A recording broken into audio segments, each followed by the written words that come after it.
Hey everyone, welcome to the Breaking Banter farewell tour. As you are hopefully aware by now, if you did see my last video, which if you have not, do check it out, it is quite important.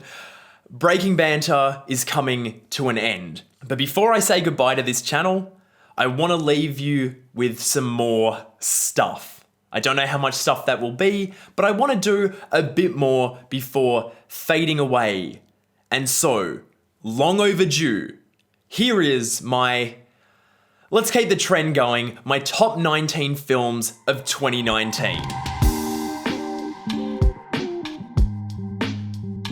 Now, before I get started, I do once again want to advise checking out my last video explaining what is happening with the channel. And also, I do want to say if you have not done so already and you want to keep watching my stuff after these final Breaking Banter videos are done, subscribe to my main channel, Loverboy Media, where I'm going to continue making videos. That is going to be my YouTube project going forward. So please subscribe to that. With this video, I'm going to be keeping it pretty relaxed, going to try to keep the energy up, but we're just going to kind of move through my top 19 films of the year. This is just my favorite films of the year, my top films. I do not believe in best or worst, good or bad. Objectivity in art is not a thing to me. It is purely subjective. So these are just the films I liked the most, moving from the film that I liked 19th most to the one that I liked first most.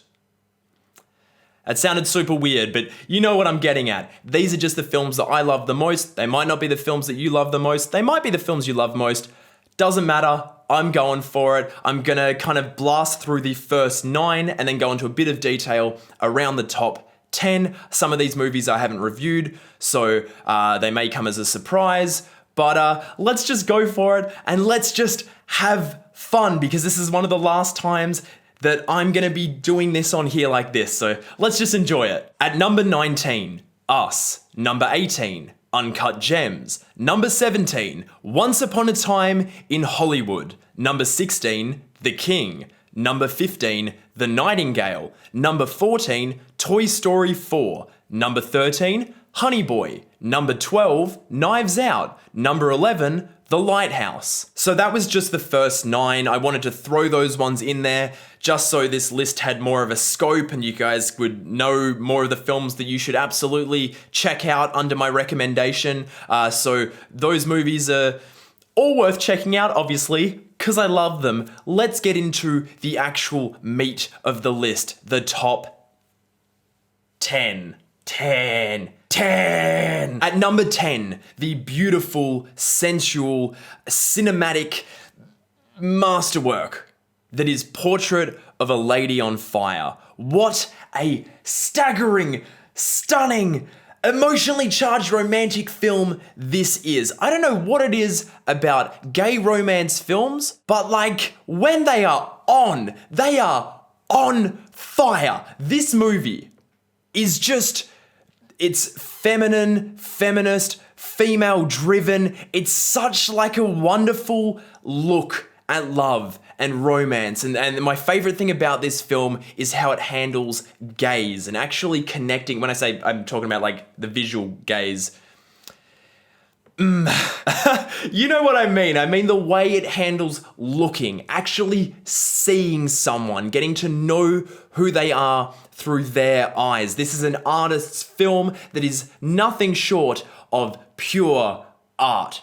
I love it. Number 9 is Booksmart, directed by Olivia Wilde. I have a video on this movie on my other channel that you should 100% check out because I go into depth about why I love this movie so much. This is like my Superbad. Like that's how I feel about, like this is the teenage comedy. This is the one that I wish I had when I was in high school. This is such a creative, fun, like energetic, fierce teenage comedy with the exact right amount of absurdity and goofiness. And when it comes down to it, this really fierce amount of emotion. This film builds to one of my favorite places one of these films has ended, because it's really about fear, the fear of growing up, the fear of not being seen for who you really are. And I think this film absolutely nailed it. It really is just like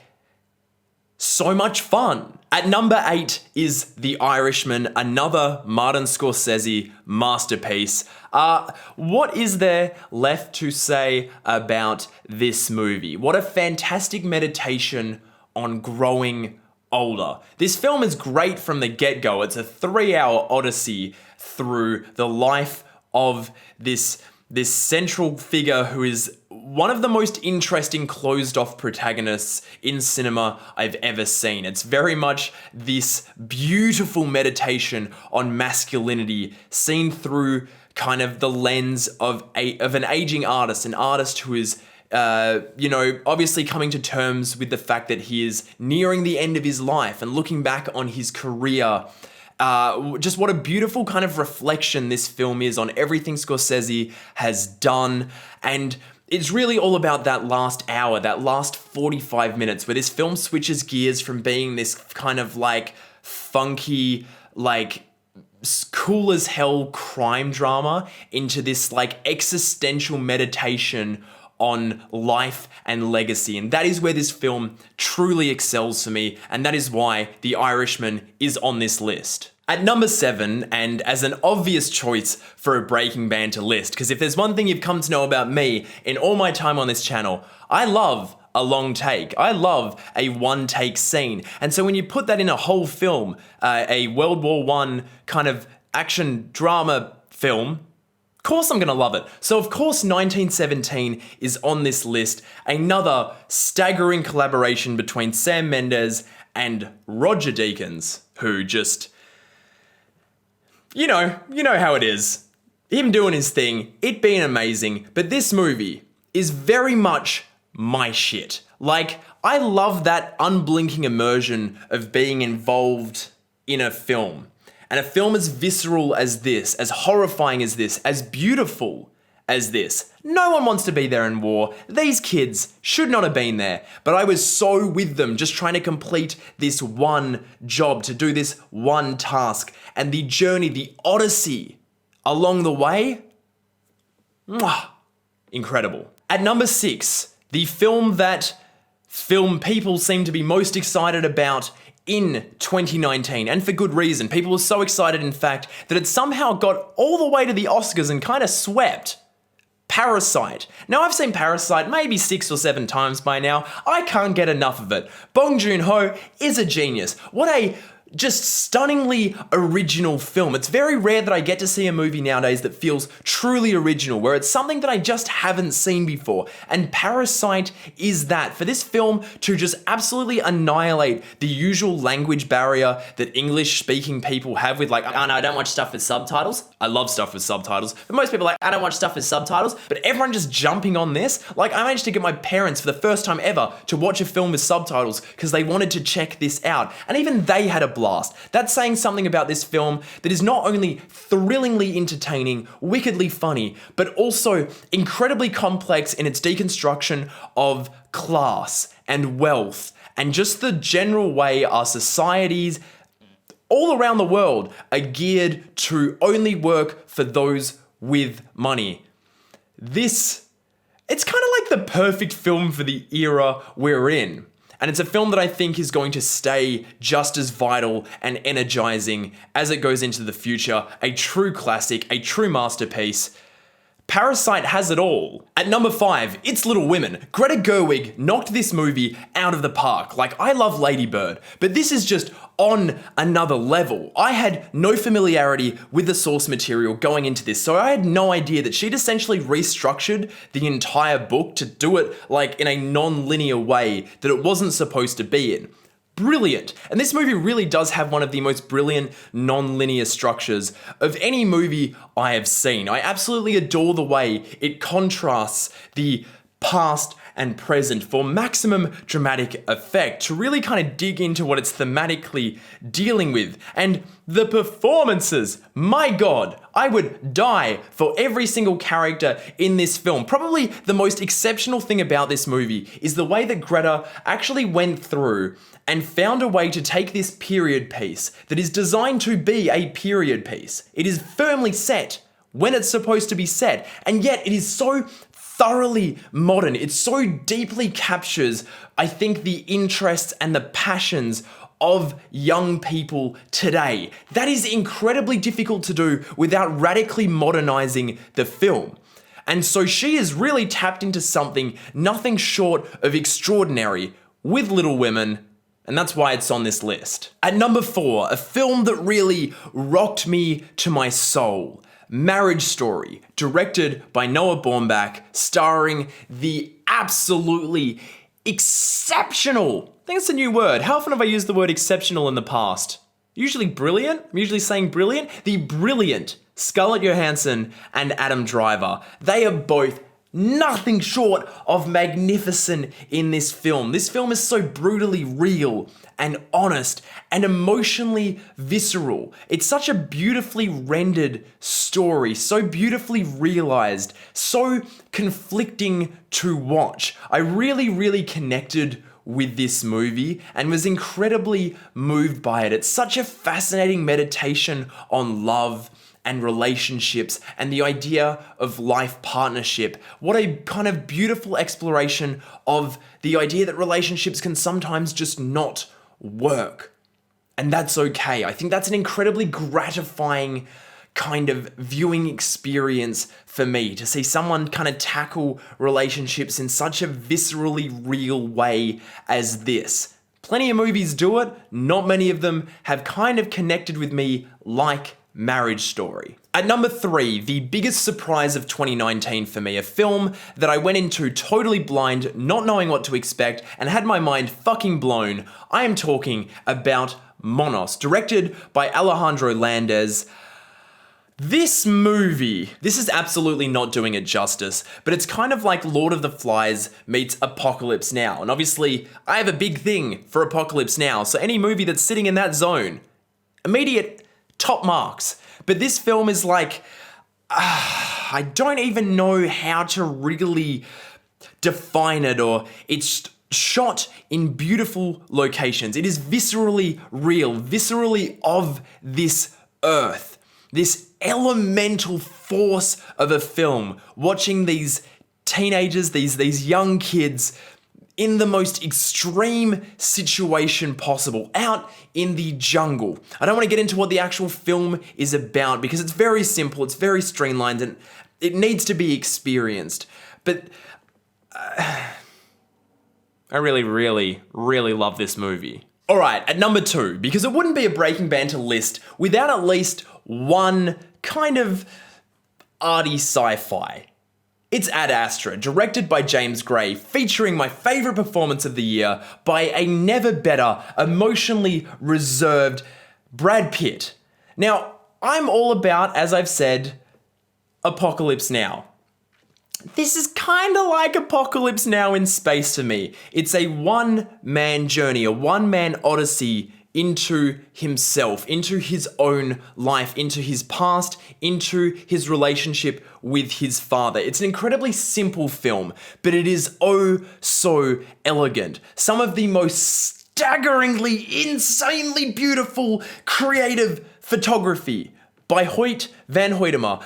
This is just, Max Richter. We cannot forget. Max Richter score. Max Richter score alert. Max Richter, the god. This was a movie very specifically designed for me. I love sci-fi, I love anything set in space, and combining it with such a singular, profound journey into essentially one of the most fascinating deconstructions of masculinity and fatherhood that I have ever seen. It's a movie that I watched and was like, I feel more in touch with myself after seeing it. I feel like a better person for having seen it. I understand that was not everyone's reaction to it, but this was very much a movie that I'm still stunned by to this day. It doesn't really even feel like it was a real thing that I've actually seen, but it is real, and I absolutely adored it. Okay, number one. I never expected that we would be here. I never expected that this, when I first started the channel, this would be the type of film that would ever top one of these lists. And yet here we are, my number one film of 2019. Still feels so weird to say, but it is Avengers Endgame. Now, I know, it's still kind of blowing my mind too, but Avengers Endgame hit every conceivable right note it could have. Now, it's no secret that I am obsessed with the HBO series The Leftovers, about a world where 2% of the population vanished and how the people left behind had to piece that together. So when they combined that with an Avengers movie, that puts me in trouble.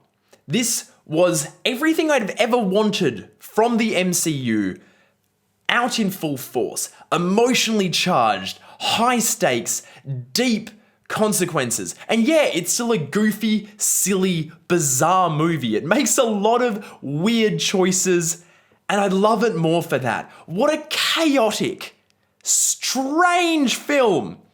And yet, it was so full of surprises for the series. Look, it's kind of unfair putting this film against all the others in 2019, because it's essentially a series finale. And I guess the MCU is going to keep going until long after all of us are gone. It's probably going to keep going even after the Earth has been completely burnt up by whatever ends up taking us out. Somehow the MCU will continue on. There'll be like some AI that's still making MCU films.